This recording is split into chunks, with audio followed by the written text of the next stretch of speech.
Meus cumprimentos. O tema é Zamenhof, Luiz Lázaro Zamenhof. Eis uma vida interessante que um dia o mundo inteiro ainda conhecerá. A vida de Lázaro Luiz Zamenhof, o médico judeu polonês, nascido na segunda metade do século XIX, numa cidadezinha da Polônia, Białystok, onde se falavam 4 línguas. Uma cidade pequena em que eram oficialmente faladas 4 línguas.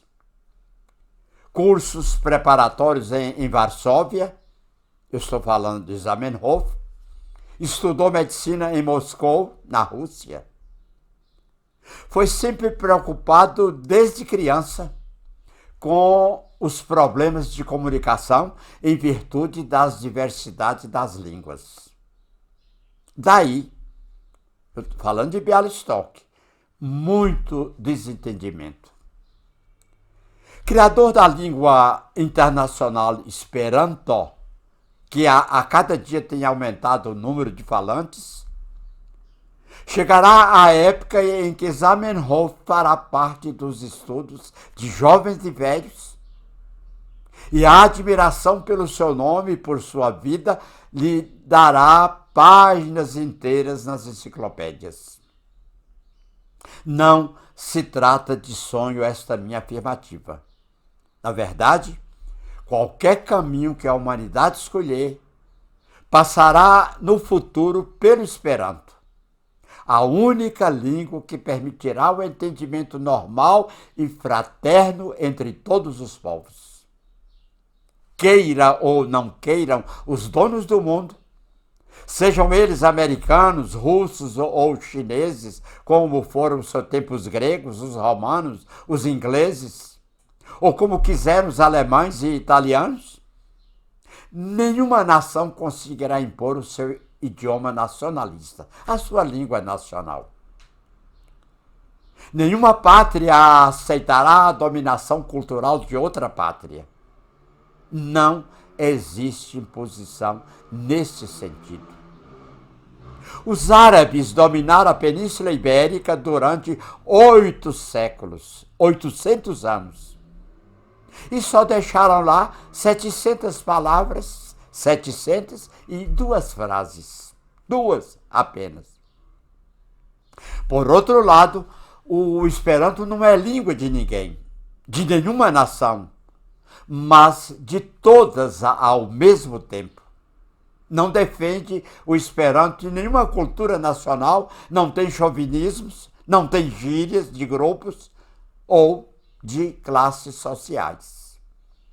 O Esperanto é uma língua neutra, desvinculada de ideologias raciais, facilmente aprendido pelo falante de qualquer outro idioma. Será sempre uma língua auxiliar e jamais ocupando o lugar das falas de qualquer país ou região.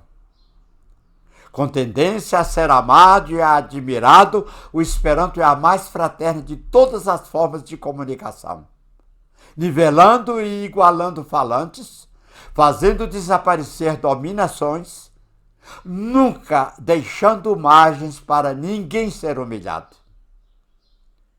O esperantista alemão ou americano terá a mesma categoria social de um esperantista brasileiro, angolano ou japonês.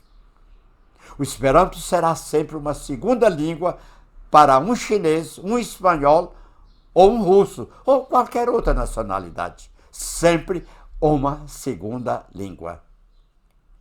E uma segunda língua nunca tem dono. Será sempre uma escolha, uma opção. É o Esperanto a língua mais fácil de ser aprendida no mundo. Não tem segredos, não tem exceções, não tem gramática complicada com milhares de regras, por exemplo, como tem a língua francesa, como tem a língua portuguesa. A gramática do Esperanto é de uma simplicidade que encanta. Tem apenas 16 itens. 16 itens. fruto da mais absoluta lógica e inteligência linguística.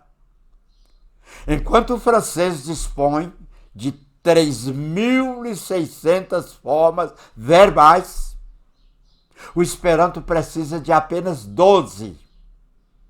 Enquanto o português utiliza de inúmeras formas de plural para substantivos, adjetivos e verbos, o Esperanto tem apenas uma para substantivos e adjetivos. As preposições do Esperanto são perfeitas, definidas. As palavras que indicam tempo, lugar, quantidade, causa, razão, modo, qualidade têm sempre as terminações fixas para cada caso, assim também como as que denotam coletivos, indivíduos, conjuntos, graus e parcelas. Aprende-se a contar Esperanto em apenas 10 minutos. O conteúdo gramatical pode ser dominado em poucas horas. Já houve na história quem o tenha aprendido em horas. O genial Tolstói, por exemplo, que chegou a traduzir do Esperanto para o russo com menos de meio dia de estudo. Há pouco mais de um mês eu fiz uma live com um colega meu de Banco do Brasil, companheiro de treinamento de administradores em Brasília e outros locais do país. Ele me lembrou de que houve uma experiência quando nós estávamos sendo treinados para uma escolha de futuros professores para as administrações, em que havia dado a cada professor-aluno apenas 10 minutos para provar a sua vocação didática pedagógica. E em 10 minutos, eu propus ensinar Esperanto. Em 10 minutos. E eu acabei, segundo o meu colega, realmente conseguindo. Em 10 minutos, eu ensinei aquele grupo de professores e alunos a contarem em Esperanto de 1 até 1000. Então, em questão aritmética ou de tabuada, eu consegui fazer com que eles fossem esperantistas, já com um conteúdo completo, lógico e perfeito. Não creio que exista outra experiência intelectual melhor do que a aprendizagem do Esperanto. Tem o sabor da história, a sensação da matemática, a curiosidade da lógica, a luminosidade da geografia, o mistério das artes. O Esperanto é tão perfeito que, criado por Zamenhof há 100 anos, agora há muito mais de 100, há mais de 130 anos, estudado e dissecado por linguistas do mundo inteiro em mais de 100 congressos internacionais, não teve até hoje uma única modificação em sua estrutura. Criado pelo menino, pelo jovem, pelo estudante Luiz Lázaro Zamenhof, nunca foi modificado em coisa alguma. Estrutura perfeita, lógica perfeita. É ainda a mesma língua do sábio polonês de Białystok, com a mesma perfeita estilística. E sem sotaques, Toda a glória de Lázaro Luiz Zamenhof, o sábio polonês.